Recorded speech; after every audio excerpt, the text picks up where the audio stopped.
I'm Samantha Brown, professional organizer, decluttering specialist, and business coach. I created Pro Organizers Coach podcast to empower you to reach new heights in your business. I am on a mission to build a supportive sisterhood of passionate professional organizers. So whether you're a seasoned pro or you're just getting started, this podcast is for you. Hey friends, welcome back to the Pro Organizers Coach podcast. Today I have a very special treat that I'm so excited about.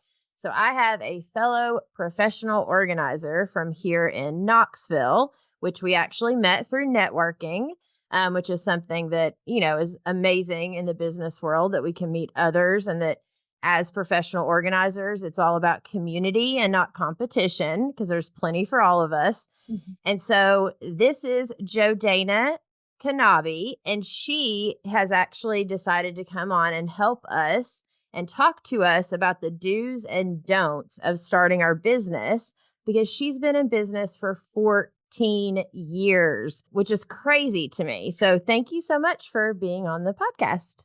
Thanks for having me. I just felt it laid on my heart to just share things that I really wish people would have told me when I started my business. I did try to seek out some information from some other organizers at that time, but like you said, community over competition. And unfortunately, the few within like an hour radius, it was competition for them. And so I put in my heart a long time ago that I'd want to help other people start their business. If I can save even one person a little bit of stress from, starting their business and actually enjoy it more than being stressed out on some things, I just felt like I should share some of these kind of do's or don'ts. There's about 10 of them, and just kind of my 10 top ones that I thought I'd share. So I love that. That you've been in business 14 years, which proves that even back whenever like this wasn't a thing, it was still something that could be a sustainable business. That first year or so is just so hard, but once you get the momentum going, it is so worth it. And so I'm just so grateful that you're here to share, those like 10 do's and don'ts that you've learned doing this for almost a decade and a half. So absolutely. Dive right in. The first one, and these aren't in any particular order, but some of them kind of go with each other. So they're kind of next to each other in the order. But one of the biggest things is have other entrepreneurs around you that can feed into your business, that can give you, they don't even have to be in your same industry. I mean, yes, we can learn from other organizers, but people can help you think outside of the box in ways to market, ways to just navigate being an entrepreneur, that kind of thing. Like I said, they help you think outside the box, but also they just give great advice. But you want to find successful entrepreneurs, like not somebody who's been struggling and had like 15 different jobs in like 7 years, So, but that's just what I mean by that. You can learn so much from other people, and it doesn't even have to be in the same industry. So that would be number one. That's kind of how I really got started. There was several people at my church actually that were entrepreneurs, and I kind of sought them out and said, how did you get started? Like, I know you're not doing what I'm doing, but where do I start?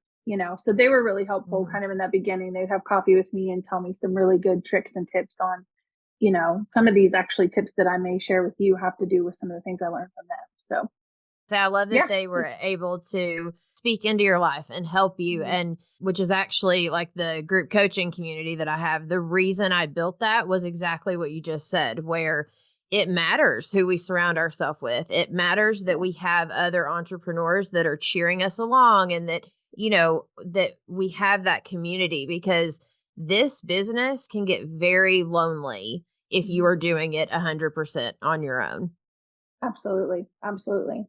Number two, this one I'm really feeling after 14 years. This is one I told you about a little bit before, but so number two is your body. So take care of it. That's all I can tell you. Actually, it's not all I can tell you. I can tell you a lot, but that's the main point. You just need to take care of yourself. I used to think when I started my business, like, oh man, this is my workout. Like, I don't even have to go to the gym, going up and down stairs, carrying stuff, moving furniture, climbing on ladders, but bending over, but then I found very quickly within just, 4 or 5 years, I'm like, oh my gosh, I should have been going to the gym all this time. And I still tell myself that after 14 years, I'm like, okay, so how do I manage to do this particular closet without having to like bend over so much, or my shoulders start feeling the pain of the hangers, after just a few minutes, that burn sets in. So all I can tell you, I wish somebody would have told me to take care of my body hardcore from the beginning.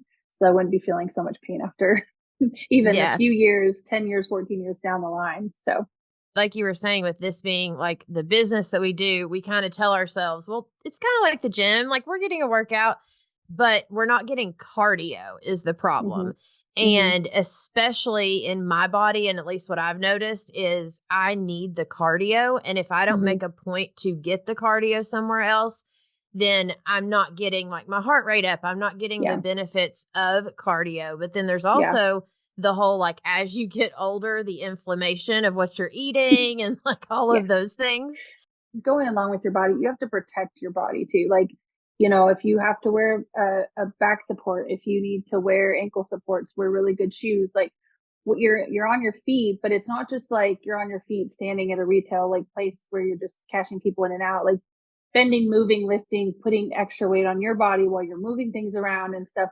It does take a toll. And so just really taking care of your body. If you want to sustain your business for years, you have to sustain your body. And of course, I could jump into all the eating healthy, sleep well, all the things, but the main part is just protecting your body. And if you have to lift weights to be stronger in your core and your back so that you can stand up longer, reach up higher constantly, it just depends on how much you're working, of course. If you're working 1 day a week, you know, okay, not too big of a deal. But the more and more you work and the older you get, and I'm just going to tell you, I'm 44 now. I started when I was 30. I am not able to do things as easily as when I started at 30, right? Anyway, but I could harp on that a little longer, but we'll jump on to number 3. This one is called networking. So like you touched on that we kind of met that way, but it's the point of it is linking with other businesses. So networking is one of my absolute favorite things to talk about. And I could go on and on. We've already talked about that before too, but my business would not be ever where it would never be anywhere without networking. Networking has really helped sustain my business tremendously. So basically, just so those of you who may not know what networking is like kind of a web. It's a network. So like this person may know these 10 other people that you don't know. And the more you network with these people, then you learn about all these people and you get connected with the people they know and so on and so on. Right. Mhm. But in business world, lots of people, especially entrepreneurs, build their businesses on just networking with other people and getting referrals. Right. So that's how you can get referrals is by networking. And then those people can also be the entrepreneurs you have in your life that can give you more information and so on. I networked with a lot of people that I first met. Like I said, that's how I've sustained my business is for pathing referrals and networking and just word of mouth has been the majority of the way I've built my business. And building those relationships, it's not about those people that you may go to a networking meeting. They're all over. You can find them anywhere. There's free ones, there's paid ones, there's all kinds of different networking meetings. But whatever ones you go to, the biggest point I can make is you're establishing relationships with people. Those people in your networking meeting may not be your actual client. Sometimes they are. I've had a lot of them become my clients, but that's not the point. The point of networking is that those people, you're trying to get their network of people to become your clients and vice versa. So you want to find people that you prefer to refer your clients to. I have lots of clients all the time that'll be like, do you know a good landscaper? Do you know a chiropractor? And so on and so on. Those are the ones that you want to refer business as well to, because I have so many clients that are just like, I mean, you're in their underwear drawer, like, all about Mhm. them, right? And they're trusting you with everything. So they're like, I need so and so. And you're like, let me just go on my plethora of networking people. And then you can feel comfortable referring those people. And the more references you give to others, they also give back to you. It's always about giving and giving. And then, they'll give you a return as well. So I wanted to mention real quick about networking is yeah, that you are actually going to come in and do a workshop on networking. You yeah, are our October workshop inside of the yes. group coaching community. So if when you're listening to this, if you've not come and joined us in the group coaching community, you should do that before October because I have a feeling that networking workshop is going to be fantastic. And because networking really does matter in our hmm businesses and relationships matter, Yeah. whether it's how well we're taking care of our clients, whether it's the people that we meet, whoever it is, it hmm matters that we build those good, healthy relationships with people. Yeah, absolutely. All right. And number 4, database. I've been in this for so long. We already said that, but I cannot tell you how frustrating it is that I am just now this past year finally putting together a database. When I first started my business, and I've been a single mom this whole time, and it was kind of like just hit the ground running, make money, support myself, make the bills paid, and just keep going from one client to the next to the next. And Mm-hmm. I didn't start my business out in a business format. I just went to work. And so I never really like, you know, put people's names and emails and phone numbers and addresses and like little notes into a database. I don't care if it's Excel. I don't care what all these new fancy apps are, whatever you need to use, you got to have a database because it's going to be good for you. Like if you change an aspect of your business, or maybe you're not offering a type of service anymore, you are, or your prices change, or you want to do an offer for them, something like that. Like it's so much easier to just go back in and be able to just copy and paste emails or send out mass text messages. It's just, I literally kick myself every day that I never did this.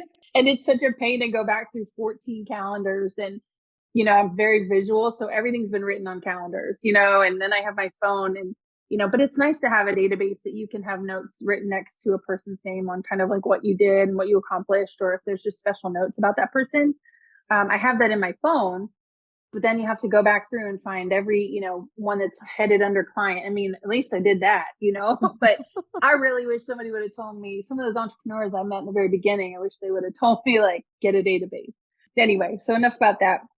And then number 5 would be the words waves and roller coaster. So you did a little thing not long ago, and that's why I told you it's kind of in my heart to help, because you had brought up that someone was asking you like, what do I do? Why is it slow right now? I was just busy and all that. So our business, our industry, I think people don't understand. I think that like, you know, the TV shows of organizers and all this stuff, I think that people get this misunderstanding that like they're just full throttle. They're busy every single day. They've got these $1 million clients and work's just pouring in. It's like with any business when you're an entrepreneur, you get out of it what you put into it, for one. That's why networking is important.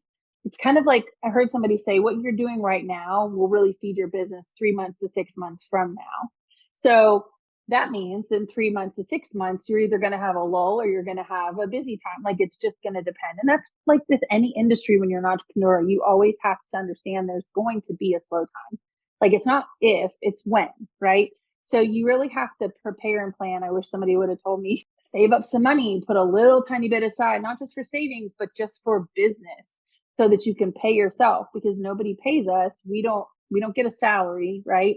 So think about ahead of time about saving yourself some money now, so that in 3 months, you may have a week where like the phone is dead and you have nothing scheduled, or people cancel because something came up, and then you're stuck there and you got bills due that week. You know, just really prepare and plan for that, because it happens. So, and also give yourself some grace. I'm telling you right now to just give yourself some grace and know like that's going to happen. It's nothing that you did or didn't do unless you're not feeding into your business, unless you're not networking at all. But that sometimes can be a blessing. Sometimes our bodies just need rest.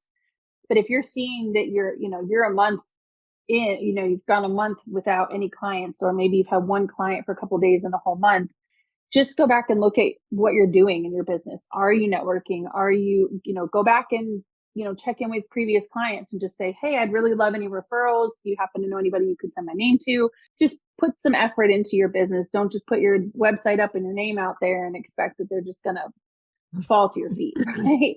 Yep. So do you have anything to say about that? Yeah, well, I mean, everyone that listens to me knows this, but Google is huge for what we do, in my opinion. And then of course now we also have to do some social media stuff. But I tell everyone all the time, I'm like, you're not going to get what you don't ask for. So if you Right. don't ask for exactly what you said, previous clients, if you don't ask for, like, hey, do you know someone else? Or hey, I have a referral incentive if you know someone Yeah. else. Just mentioning that, like, because in my contract, I have it to where it literally says referral incentive, because I want to make sure that every Mm-hmm. single client that I talk to them about the fact that, like, I need this referral. Like, like if you know Yeah. anyone, let me know and I will, bless you for you taking the Yeah. time to share. But if we don't tell people that we need them to share for Mm-hmm. us and for our business, they're not Yes. even going to think about it. But the No, second we say it, they're like, that's all oh, it takes. I have a sister, I have a cousin, I Yeah. have yeah. Yeah. It's all it takes is, you have not because you ask not, right? You Yep. got to ask. All right. Next one. This is a don't. Don't do door knockers and mailers and like the little things that go in the paper boxes. And there are several reasons. One, cost of print is expensive.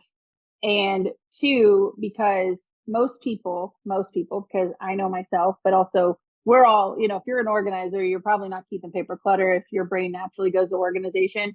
But I'm absolutely throwing all kinds of solicitations in my trash or recycle. And we also know that when we go to homes and people that do have organizational issues, they've got piles of those. So they're not even looking at them. They're not utilizing them. And we're going to tell them to throw them away. Right.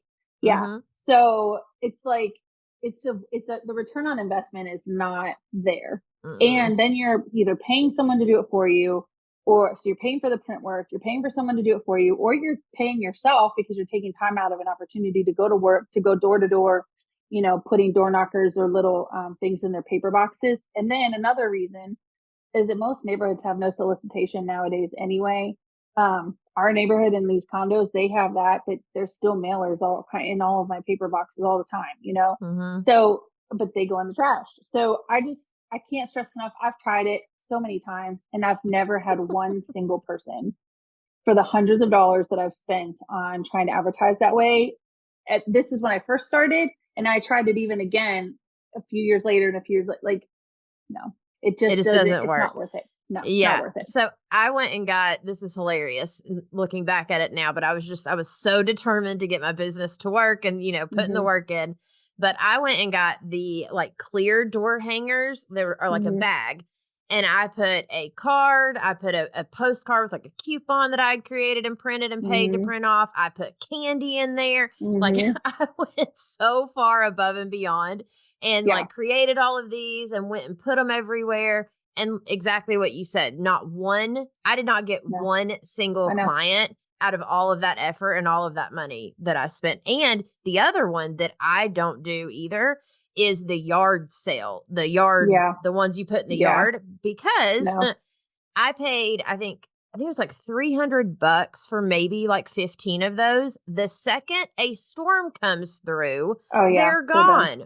Yeah. Or if someone, if they're on like the side of the highway and they come through and mow, they take them out and they're gone. Yep. And so I literally that felt like the biggest waste of money I have ever spent in my business. Yeah.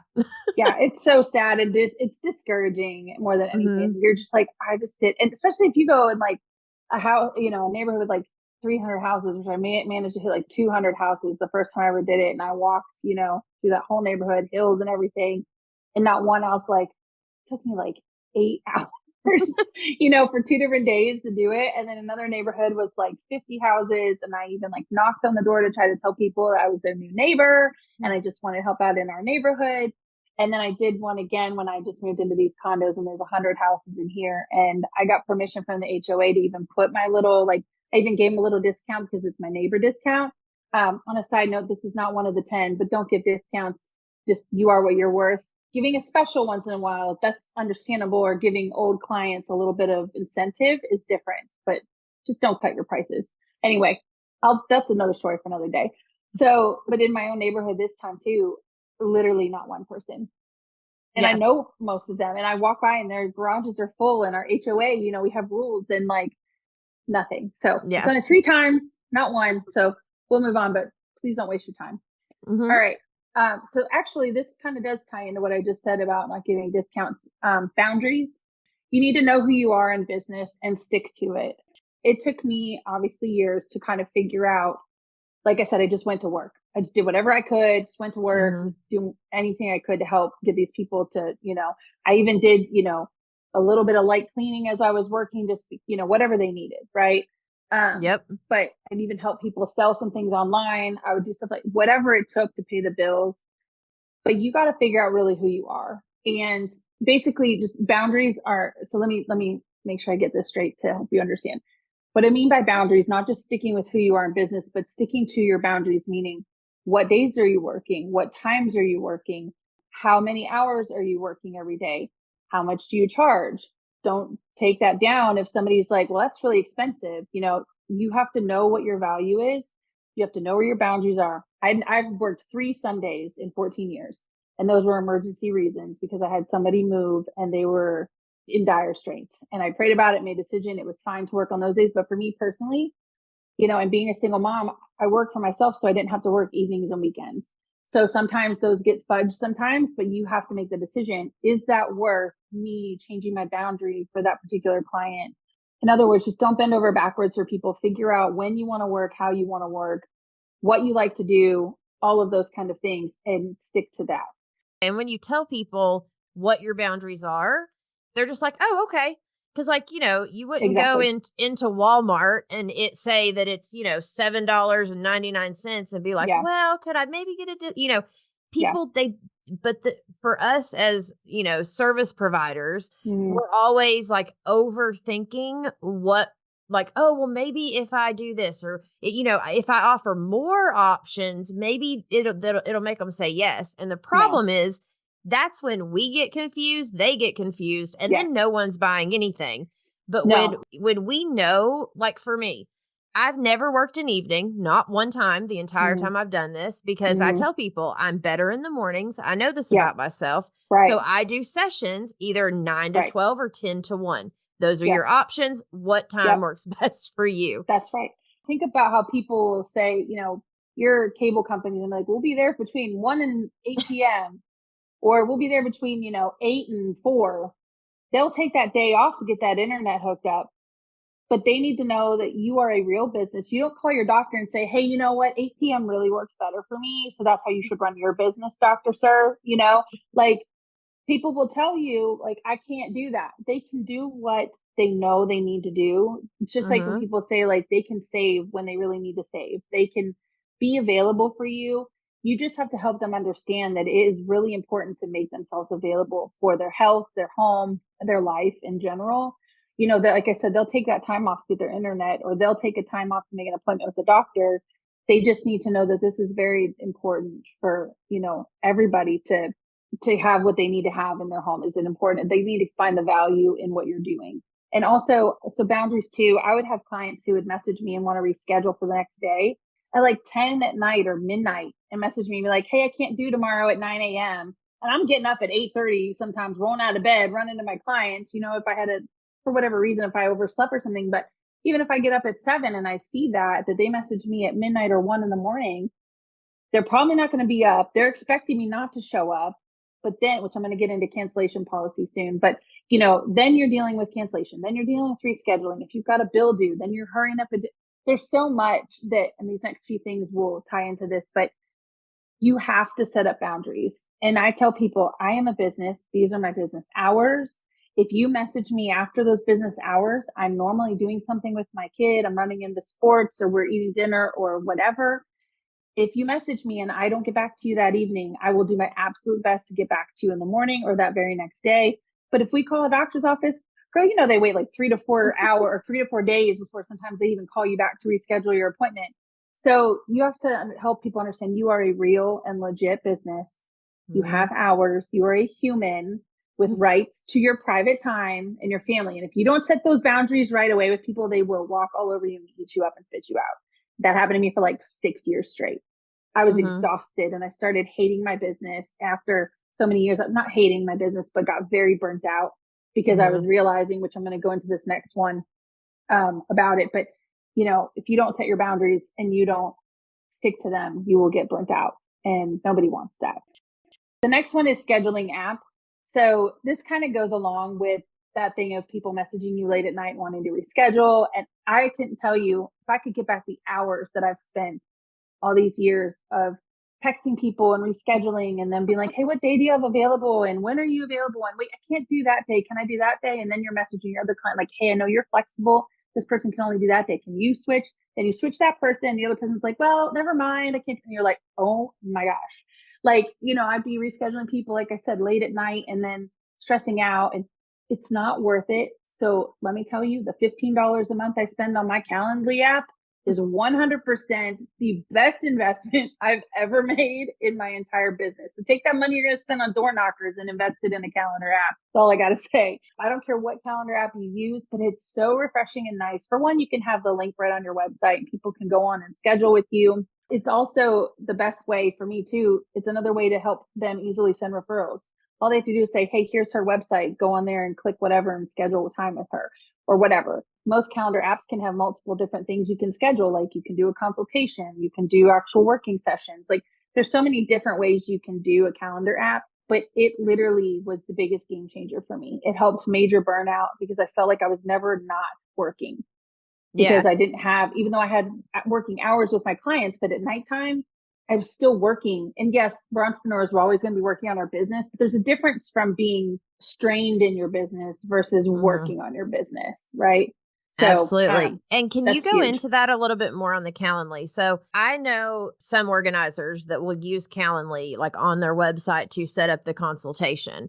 But are Mm-hmm. you saying that you also use the Calendly app to book your sessions? And Yep. how do you have that set up to where like if Sure. someone were to get a hold of you through your website, do Mm-hmm. they like do you tell them like, hey, your first step is book a consultation and Yes. then you have certain days you do consultations, or how do you do that? Yes. Yes, that goes back to the boundaries and knowing your schedule. So, yes, on my website, it does start out at the very top. There's a thing that says schedule a free consultation. It's just a phone consultation. And then if somebody refers someone to me and says, Sally Joe wants, organizational help. Can you help her? I know you help me so well, blah, blah, blah. Say, great. Here's my website. Tell them at the top, there's a link. They can schedule a free phone consultation and I'll do the rest. Like, that's all you have to say. And then if you do have like an elderly person that just doesn't do internet really well or whatever and whatnot, then of course you're probably going to have to do a text, a phone call and try to get that worked out. But 99% of the time, people can just go to the website, set the consultation, or I can just send that link. If someone's like, hey, here's, Joe's phone number and he's expecting your call or text. Can you just, and so then I'll just text him and say, hey, I got your referral from so and so. Here's a link. Can you, based on your convenience for your schedule, can you schedule with me a phone consultation? So then I do have specific times and specific days that are available for phone consultations. And they're only 15-20 minute long. So I already put that into my calendar. So on Calendly, for example, because I searched and searched because I was like, I need a calendar that I can have multiple different things for networking meetings, like, or one-on-one networking meetings. I need an hour bracket for in-home assessments. I need an hour bracket for working sessions. I need a 3 or 4 hour bracket and so on and so on. I can call them what I want. I've got like 5 different options and they all come with different links. It does take some time to set it up, but trust me, you already know technology and Hmm. me are not friends. And I was able to do it. And I can go back into my app constantly and rechange it. There's date overrides. Like if I'm just going on vacation, I can pop the dates off. If I need to switch and change my summer hours versus my fall hours or whatever, there's ways to easily do that. And then to say the person does the consultation with me, then I'll say, hey, I'm going to text you the link for your working session calendar. So it's a whole different calendar for the working sessions. They all still integrate together based on what my hours are. And it's super easy to walk through and figure it out. But it is the one I found that was the most affordable, that had all the different links, and it made my life so much easier. So I hope that answers the question enough. But Yeah, no, yeah. it does. So you just set up different, kind of like the way I have different events for like the podcast recording because I Mm-hmm. use Calendly for that. Sure. But you've just essentially set it up to where like they can schedule the phone call Yep. immediately or like from the Yep. website. Then from there to do the in-home assessment, you have certain like times or days. But then Mm-hmm. also for your sessions, you have Yep. and so then each person as they're going through. Do you have it though to where they can reschedule or do Yep. they make the Yep. payment through the Calendly? So you can have that option. I don't have them make the payment. I actually talk about that with the cancellation policy. I do everything on an honor system. So, and I'll talk about that in a second. But as far as payments, you can set that up. I was going to use Square for the calendar and for the thing, but it didn't give me options where I could have multiple links like to different calendars. Calendly did that, but there is a way to link payments on there if you need to take payments like prepayments. Sometimes I just tell people to pay me Venmo or Cash App or PayPal or something, and I'll send them a link for that, and then they just pay me separately instead of going through Calendly. If I feel like I really need them to pay ahead of time, or if they've already rescheduled an in-home assessment, if they're a risk client, make them pay me, digitally some way. But with the calendar too, having the different, like you're calling them events, like they're just different. Like I said, like just different titles for the different, Mhm. brackets. So I'll just send them the link for it. And it does it when they put their email in, it'll send them reminders about their appointment. It sends them an email with a link at the bottom if they ever need to reschedule.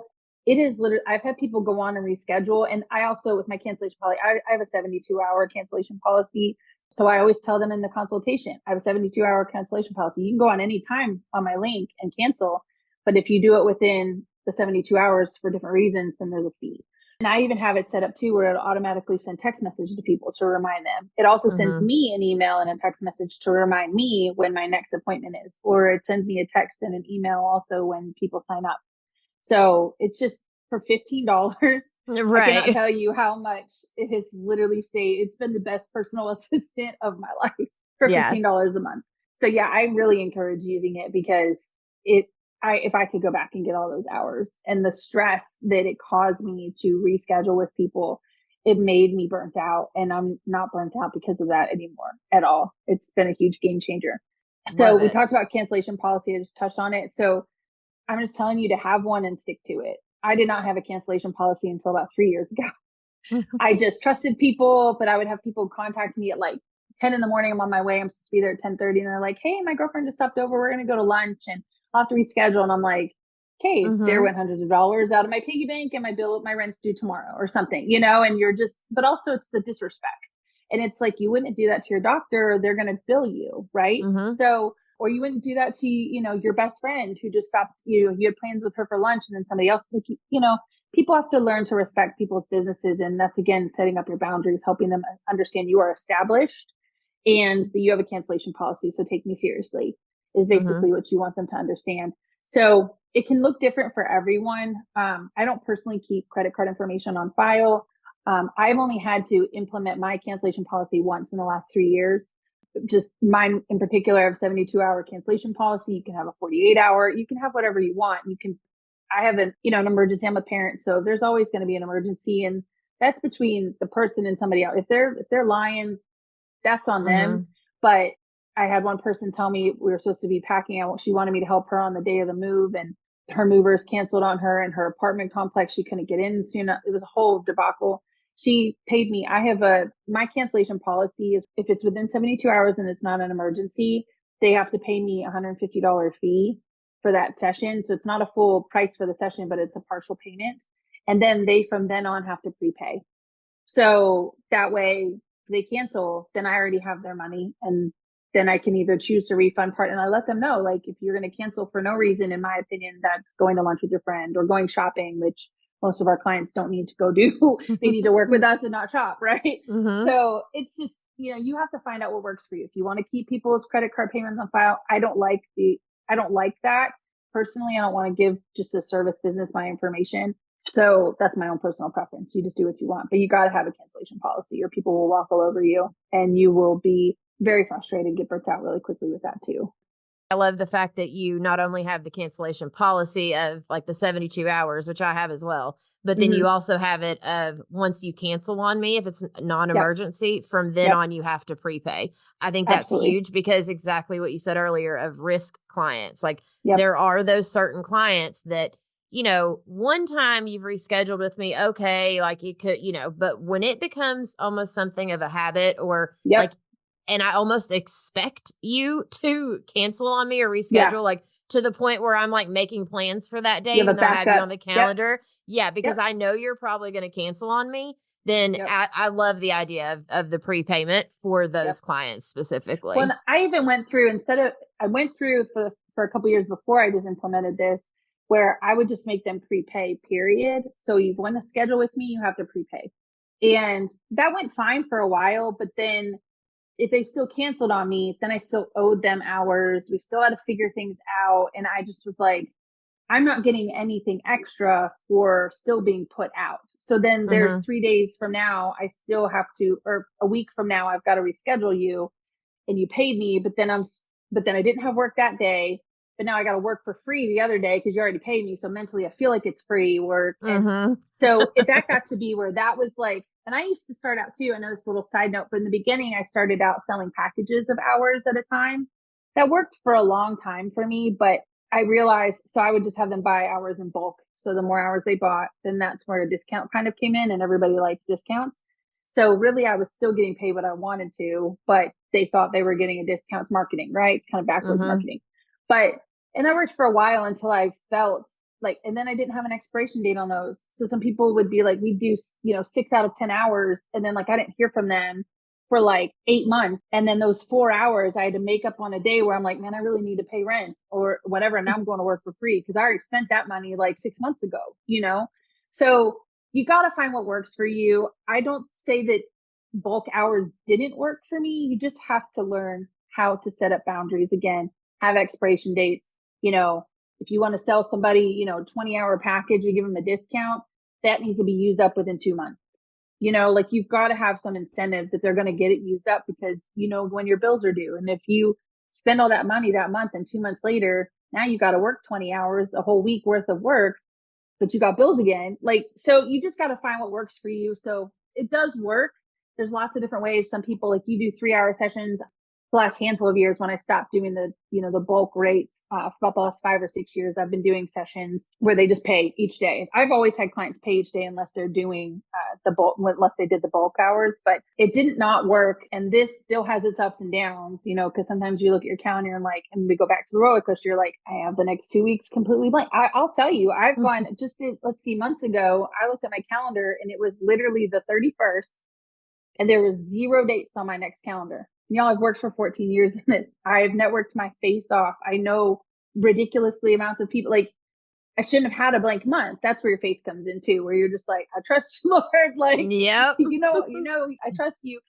But then literally by the first one I woke up, I had, 6 or 7 sessions. And then within 3 days, my month was full. So and I'm not saying that's brag. I'm saying that that's how this business goes. There can, like, right now I have the entire week off, but I just worked for 10 days the last 2 weeks, long hours, longer than I ever worked because of 2 people moving and things, and the situations were different. And I am grateful to have this week off. Like, I didn't even fight for clients this week. I was like, please, like, I'll take it. I've got plenty of other things to catch up on, right? Anyway, yes, cancellation policies are important. And just, again, back to those boundaries. So these last 2 kind of go together. So we said we had 10, but it's like 10 and 10B or something, right? So my question to you would be, what sets you apart from other organizers? What makes you who you are? What makes you your business? I've got lots of different labels that I call different organizers. There's boutique organizers and so on. There's all different types of organizers. I've coined myself as a functional organizer. I've literally made up the term. So there's all different types of organizers. There's just decluttering organizers. There's just organizers. There's just packers and unpackers. Like, you got to find out what it is that you want to call yourself, what it is that you want to promote yourself as. There's just closet organizers. There's just people who only do garages, people that only work with kids, people that only work with seniors. Find out, and you find this out by figuring out what your strengths and what your weaknesses are. And if you're just starting out, what do you like to do? Like, what gives you the most passion? Do you just love helping homeschoolers, like homeschool families, figure out their situations? Giving them systems in their home? Do you love just working with teenagers? Do you love working with seniors and helping them downsize? What is it that you really just are inspired the most to do? And then start building your business around that. If you've already built yourself a business and you just call yourself an organizer, that's fine. You and I both were organizers, right? But we tend to gravitate to certain things. I absolutely love packing and unpacking clients. That's one of my favorite things to do. I don't so much like unpacking clients that I didn't get to pack, because sometimes, you get in there and it's just a box full of 6 drawers dumped into, yeah. So then you're back to decluttering and reorganizing. But you got to find what you really love doing. I've worked with a lot more seniors lately, and it's not that it's my niche. It's just been the season. Like, that's just what's been coming to me a lot more. So you have to learn how to adapt, but you really can only adapt in what you're good at. So don't try to be everything in the business. And I learned that the hard way as well. I was just like a jack of all trades. I still am. And I do whatever comes to me. I mean, you're not going to always turn a job down just because it's not in your niche. It's not what I'm saying. You have to decide, is this good business for me? Is this the right business for me? Is it the right client for me? Is this client asking me to do something that I just really don't like to do? It's okay to turn them down, but you don't have to turn them down and say, I'm not doing that job. I mean, I've had people that want me to go like in a crawl space and help them pull stuff out. I'm like, I'm not going down there with whatever scary things are down in that crawl space. I'm like, I'm really sorry. This is just not a good fit for my business. I don't specialize in crawl spaces, but I would love to refer you out. Let me see who might be willing to take on that job. that's when you call your junk removal guy and you say, hey, buddy, here's a job for you, Yeah. But I don't do attics in summertime. I rarely do garages in like 90-degree weather, right? Mm-hmm. But I'll do them all fall, spring, and winter long, So you just have to figure out what you like to do, what you don't like to do, and then go from there. The last thing that kind of goes with that, but it's just a really important thing that I've learned, and it's about your self-worth, but basically don't compare yourself to other organizers. That is really hard to do. And I have fallen victim to that several times, especially when I started, but also when you have those lulls in business and you're like, what's everybody else doing? Is everybody else busy? And start looking at their website and you're like, maybe I should do that. Or stop. Don't do that. I'm preaching to the choir. You can't compare yourself. You were made completely unique and your business should be as well. Me and you, we're not going to do the same thing that the next organizer does. You don't do the same things that I do. Like, we may do similar things. We're all ultimately helping people get their space under control, but I'm going to do it a little bit different than the next person. And so are you. So make sure that you figure out what it is that makes you and makes you different, and incorporate that into your business. Because like I said, you're unique and so should your business. Amazing. And on that last note of the, finding your thing, I actually, as part of the course I created, I came up with a formula, which is like your past, but it's like PASTT. But anyways, helping people come up with, because I'm like you, the word niche, I hate saying it, even though I have to use it to teach. I know. But I also know that we almost like get in our head of what that means, when really it is just figuring out, like, what are you passionate about? Yeah. What makes you you? Because the more you dive into that, the more you're going to shine, and the brighter you're going to shine, which is going to draw people to you anyways. And so the more we can tap into that, because if you're miserable in your business, no one's going to want to work with you. No. So tell everyone real quick, remind them of like your website and stuff where they can find you and all the links and everything. So it's Messes to Miracles, just messestommiracles.com, MESSES, the number 2, and then Miracles, MIRACLES. I'm on Facebook and Instagram, but I'm so terrible with social media. My website tells a lot about me, probably too much, but I'm a talker. So, but yeah, I really appreciate the opportunity to be on here. And and then I'm so excited for you to come and talk about networking, because I think that's, again, like we were saying, a huge piece of what we do as business owners and organizers and stuff. There's a lot of do's and don'ts for that too. So it'll be a much more in-depth situation. Yeah, I love it. Well, thank you so much for being on the show. And for those of you watching, thank you for hanging out with us. And we will catch you in the next episode. Have a blessed evening, guys. Thank you for joining us on this episode of the Pro Organizers Coach podcast. Go to proorganizerscoach.com to find all the ways that we can help you succeed in your business. Remember, you have the power to make a difference in people's lives through decluttering and organization. So keep honing your skills, embracing those challenges, and fostering connections. Girl, you've got this.